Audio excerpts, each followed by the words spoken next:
बच्चों, मेरा नाम है अभिषेक और आप सभी का स्वागत करता हूं मैं अपने चैनल द गुरुकुल क्लासेस में। और आज इंग्लिश की सीरीज़ में नई क्लास जुड़ने वाली है जो होगी आपकी हाउ मच और हाउ मैनी, कितना कितनी। ये वाली क्लास में आप केवल इतना समझेंगे कि इसका यूज कैसे करते हैं और कहाँ करते हैं। इसके बाद में देयर और इट का प्रयोग बताऊँगा, वो आपको नेक्स्ट क्लास में बताऊँगा। तो आगे क्लास में बने रहिए क्योंकि बहुत ही सारी इंटरेस्टिंग चीज़ें हाउ मच हाउ मैनी कहाँ कहाँ और कैसे कैसे किस प्रकार से यूज हो सकता है ये भी मैं बताऊँगा। तो क्लास को स्किप मत करिए, धीरे धीरे समझिए, हर चीज़ एक एक स्टेप बाय स्टेप समझा दूंगा कि कौन कैसे कहाँ यूज़ होता है, कहाँ हेल्पिंग वर्ब लगती है, कहाँ सब्जेक्ट लगता है, कैसे यूज़ होता है, हाउ मच के बाद सब्जेक्ट आता है कि कहाँ आता है, सब कुछ इसमें समझेंगे। तो सबसे पहले हाउ मच और हाउ मैनी में अंतर समझ लो। हाउ मैनी हमेशा वहाँ लगाएंगे जहाँ हम गिनती कर सकें। जैसे कुत्ते का समूह हो तो हम कुत्तों की गिनती कर सकते हैं कि 10 कुत्ता, 15 कुत्ता, 20 कुत्ता, 10 कुत्ता कितने हैं। तो जहाँ हम गिनती कर सके, काउंटिंग कर सके, वहाँ हाउ मैनी का प्रयोग करते हैं।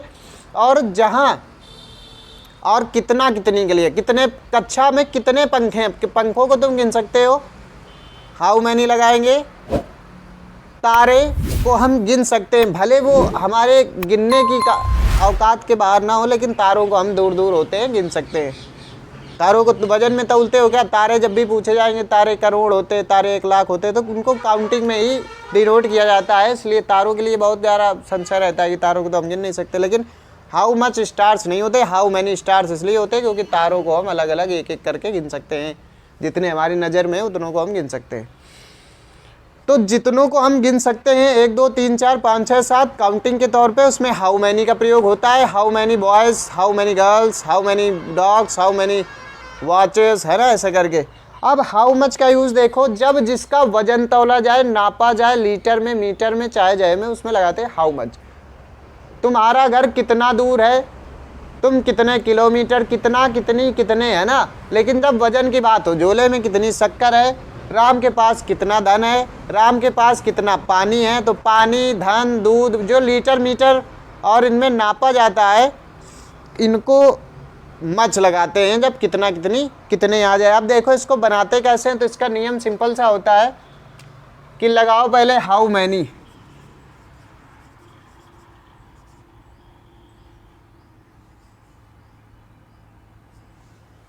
इसके बाद जिस नाउन की वो बात कर रहा है उसको इसी के पास रखते हैं,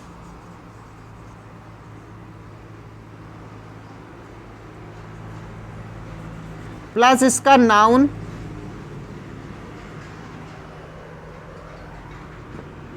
और ये बहुवचन में होगा हमेशा, कितना कितनी बहुवचन में होगा।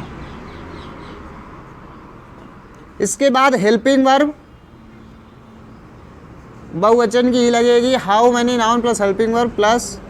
अब यहाँ पे लगाएंगे देयर, क्योंकि सब्जेक्ट के स्थान पर जब सब्जेक्ट आइडेंटिफाई नहीं होता है तब लगता है there.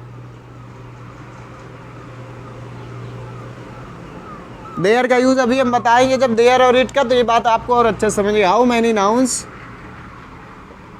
Plus helping verb plus there plus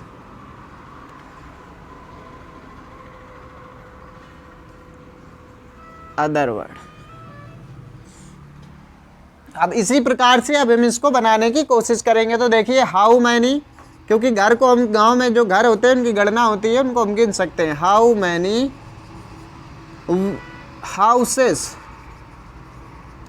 are there, ये इसके बाद नहीं लगाएंगे, इसके पहले लगाएंगे, क्योंकि क्वेश्चन वर्ड वाले सेंटेंसों में, तुम इंट्रोगेटिव वाक्यों में तुमको पता है कि क्या करते हैं, तुमको ये पता है कि जो इंट्रोगेटिव वाक्य होते हैं उनमें हम आर का यूज़ करते हैं सब्जेक्ट के पहले। तो सब्जेक्ट यहाँ इसको माना गया, ये इसका नाउन हो गया।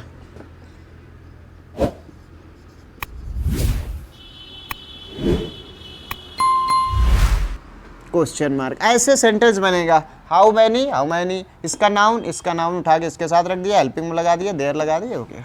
रास्ते में कितने पेड़ हैं, तो कितना कितनी कितने, इसके लिए फिर से लगा दो क्योंकि पेड़ों को हम गिन सकते हैं। हाउ मैनी ट्रीज, पेड़ हैं कितने, बहुवचन, ज़्यादा की संख्या पूछ रहा है, तो how many trees are there in the road.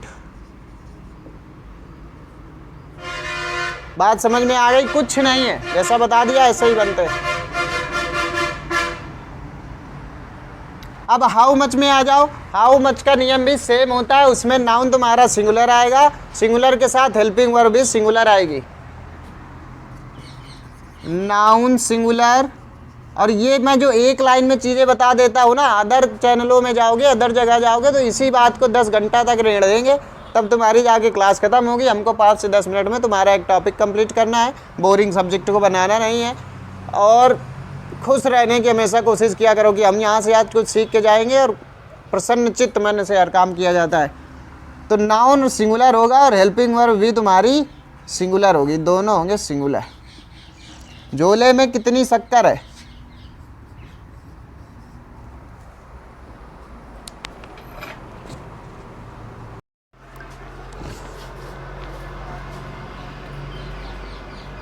झोले में कितनी शक्कर है, तो हाउ मच शुगर इज। अब यहाँ पे सिंगुलर होगा क्योंकि जो अनकाउंटेबल होता है वो सिंगुलर होता है, और इसके साथ हेल्पिंग वर्ब लगेगी सिंगुलर की, is there in the bag. ये ऐसे बन गया तुम्हारा सेंटेंस। ऐसे ही अगर ये आ जाए कि राम के पास कितना धन है, अब देखो इसमें हेल्पिंग वर्ब बदलेगी, जब पास आ जाता है तो हैज़ हैव लगता है ना, तो देखो कैसे बनेगा, इसमें सब्जेक्ट भी तुम्हारा आइडेंटिफाई है। तो हाउ मच मनी। अब हमने मनी के साथ, मनी धन, पैसा तो कहते रुपया हम गिनते हैं, लेकिन ये धन है, सोना चांदी जमीन जायदाद सबको मिला के धन होता है, उसको सबको मिला के धन कहते हैं। तो how much money has Ram. हो गया, ये सेंटेंस ऐसे बन गया। तो आपको अगर ये क्लास अच्छी लगी हो और वीडियो में टॉपिक सारे समझ में आ गए हों कि हाउ मैनी हाउ मच का प्रयोग कैसे करते हैं, तो हाउ मैनी हाउ मच का प्रयोग इंट्रोगेटिव वर्ड की तरह, और उसके बाद उसका नाउन चिपका करके आगे हेल्पिंग वर्ब, अगर हाउ मैनी है तो प्लूरल, हमेशा बहुवचन की हेल्पिंग वर्ब। अगर हाउ मच आया है तो उसके साथ सिंगुलर नाउन और सिंगुलर हेल्पिंग वर्ब, या हमेशा सिंगुलर हेल्पिंग वर्ब का प्रयोग करते हैं। ये आपका हो गया, एक टॉपिक कंप्लीट हो गया 5 मिनट में। तो बच्चों कैसे लगी आपको क्लास जरूर बताइएगा। राधे राधे, मिलते हैं कल एक नई क्लास के साथ, और अपनी पढ़ाई को निरंतर चालू रखिए। अब हमारे 6, 7, 8 कक्षा 9, 10 नहीं, कक्षा 9 और 11 वालों के बोर्ड एग्ज़ाम शुरू हो गए। बोर्ड एग्ज़ाम कह रहा हूँ मैं, जो स्कूल में होम एग्ज़ाम होते हैं ईयरली वाले, वो एग्ज़ाम शुरू हो गए होंगे। तो अपने आप पढ़ाई को पूरी लगातार करते रहिए, इसमें गैप नहीं देना है, क्योंकि हमने भी आपको गैप नहीं दिया है। सारे चैनलों में देखा होगा इस समय वीडियो आपके नहीं आ रहे होंगे, लेकिन हम आपके साथ धीरे धीरे 1-1, 2-2 टॉपिक करके 5-5 मिनट में ख़त्म कर रहे हैं। तो आपको क्या तकलीफ़ है, आप हमारे साथ बने रहिए। तो चलिए मिलते हैं कल एक नई क्लास के साथ। जय हिंद मेरे प्यारे बच्चों, अपना पढ़ाई में मन लगाइए, अच्छे से पढ़ते रहिए, मज़े करिए, एंजॉय करिए।